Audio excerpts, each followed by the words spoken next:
সেনাদের সম্মুখ আক্রমণ বা কোনো বিমান হামলা নয়, রাতের আধারে ছোট ছোট ড্রোনের বয়ে আনা গোলের আঘাতে পাল্টে গেছে ইউক্রেন যুদ্ধের সমীকরণ।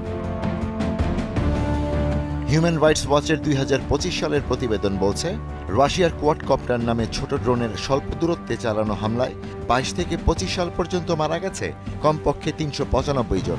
চলতি বছরের জানুয়ারিতে ১৩৯ জনের মৃত্যুর কারণ ছিল এই ড্রোন। ফলে ইউক্রেনে মানুষের আতঙ্কের কারণ হয়েছে এই ড্রোন। বসে নেই ইউক্রেনও। রুশ সেনা উপস্থিতি বা কনভয় লক্ষ্য করে তারাও চালাচ্ছে ড্রোন হামলা। ইউক্রেনের ড্রোনগুলো আরও ছোট, দামে সস্তা ও এফপিভি বা ফার্স্ট পারসন ভিউ প্রযুক্তির। রণাঙ্গনে ব্যাপকভাবেই এই ড্রোন ব্যবহার করছে ইউক্রেন।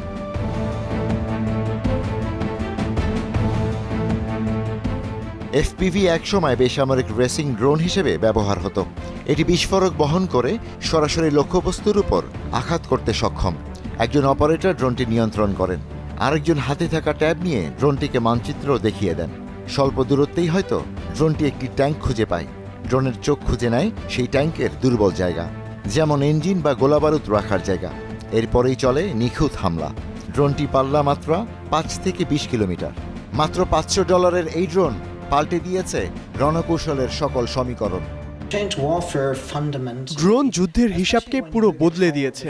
আমাদের কাছে খুব সস্তা ফার্স্ট পারসন ভিউ ড্রোন আছে। এটি ট্যাঙ্ক, ফাইটার জেট, হেলিকপ্টারের তুলনায় অনেক সস্তা। ফলে এক ধরনের মৌলিক অসমতা তৈরি হয়েছে, যেখানে অতি সস্তা একটি জিনিস অত্যন্ত দামি একটি জিনিসকে ধ্বংস করছে।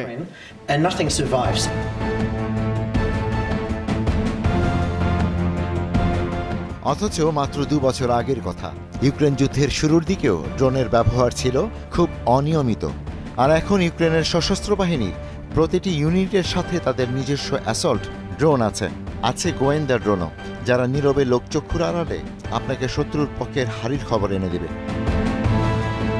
ড্রোনের কারণে ট্যাঙ্কের মতো রাশিয়ার ভারী সাজোয়া যানগুলো ফ্রন্টলাইন থেকে দূরে সরতে হয়েছে। যেখানে দরকার হতো শত শত সৈন্যের সম্মুখ হামলা বা ব্যয়বহুল বিমান হামলা, সেই কাজটাই করছে একটি বা দুটি $কয়েকশো বোমা হামলাকারী বা আত্মঘাতী হামলাকারী ড্রোন। প্রচলিত রণকৌশল এখন আর কাজ করছে না। আপনি বড় দলে চলাফেরা করতে পারবেন না। এখন ইউক্রেনীয় ও রাশিয়ানরা কি করছে? তারা খুব ছোট দলে এগোচ্ছে, 2 জন বা 3 জন করে। কেন? কারণ আপনি যদি বহু ছোট দলে ছড়িয়ে পড়েন, ড্রোনের জন্য প্রতিটি দলকে আলাদাভাবে ধাওয়া করা কঠিন। আর আঘাত লাগলেও এর ক্ষতি 2-3 জনের মধ্যেই থাকছে, পুরো দলের জন্য তো নয়। কেবল ড্রোনের কারণে এখন সম্পূর্ণ ভিন্ন কৌশল নিতে হচ্ছে।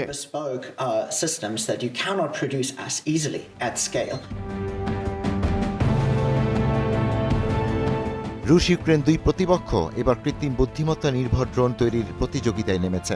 এসব ড্রোন কোনো নিয়ন্ত্রণ ছাড়াই তাকে শিখিয়ে দেয়া লক্ষ্যবস্তুতে হামলা চালাতে পারে। সিগন্যাল জ্যামিংও এদের থামাতে পারে না। নির্মাতার প্রতিষ্ঠানগুলো বলছে, ভবিষ্যতের ড্রোন যুদ্ধের কেন্দ্র থাকবে কৃত্রিম বুদ্ধিমত্তা বা এআই। গেল ২৫ নভেম্বর রোমানিয়ার আকাশসীমায় একটি ড্রোন প্রবেশ করে। তখনই রোমানিয়া ও ন্যাটোর ফাইটার জেটগুলো দখলে নেয় রোমানিয়ার আকাশ। ঘটনাটিকে রাশিয়ার উস্কানি বলে দাবি করে বুখারেস্ট। ইউক্রেন যুদ্ধের পর এটি ছিল রোমানিয়ার আকাশে ১৩তম ড্রোন অনুপ্রবেশ। কেবল রোমানিয়া নয়, বছর জুড়ে ইউরোপের আকাশে অনুপ্রবেশ ঘটিয়েছে অজানা উৎস থেকে আসা কয়েকশো ড্রোন। ৪ নভেম্বর ব্রাসেলসের আকাশে ড্রোন দেখা গেলে বন্ধ হয়েছে বিমানবন্দর। ১৯ সেপ্টেম্বর এস্তোনিয়ার আকাশসীমা লঙ্ঘন করে ৩টি রুশ ড্রোন। ২৮ অক্টোবর লিথুনিয়ায় প্রবেশ করে বেলুন আকৃতির ড্রোন। ৬ অক্টোবর নরওয়ের অসলো বিমানবন্দরে দেখা যায় অজ্ঞাত ড্রোন। ৩০ সেপ্টেম্বর পোল্যান্ডের আকাশে দেখা যায় ২০টি রুশ ড্রোন। ২০ অক্টোবর স্পেনের আকাশে দেখা যায় ড্রোনের বিচরণ। পরিস্থিতি এমন যে ইউরোপীয় কমিশনের প্রেসিডেন্ট আর্সালা ভন ডার লাইন বলতে বাধ্য হয়েছেন, ইউরোপের পূর্ব সীমান্ত রক্ষায় এখন ড্রোন ওয়াল গড়ার সময় এসেছে। সমস্যা হলো ড্রোন খুব উঁচুতে এবং খুব দ্রুত উড়ে বেড়ায়। ফলে আমাদের রাডার হয়তো সেগুলো শনাক্তই করতে পারে না, অথবা খুব দেরিতে শনাক্ত করে। আপনি যখন সেটি ভূপাতিত করবেন, তখন ধ্বংসাবশেষ শহরেই পড়ে। তাই ড্রোন শনাক্ত করতে আরও উন্নত রাডার প্রযুক্তি দরকার।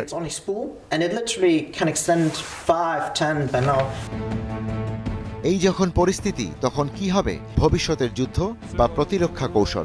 বলা হচ্ছে এই যুদ্ধের নাম হবে ইলেকট্রনিক ওয়ার বা ইডব্লিউ। এটি প্রমাণিত যে নির্দিষ্ট এলাকার রেডিও সিগন্যাল জ্যাম করে ড্রোনকে অচল করা যায়। ড্রোনের সিগন্যাল ট্র্যাক করে এমনকি এর নিয়ন্ত্রণকারীর অবস্থান শনাক্ত করাও সম্ভব। Ishtiaq Hossain, star news.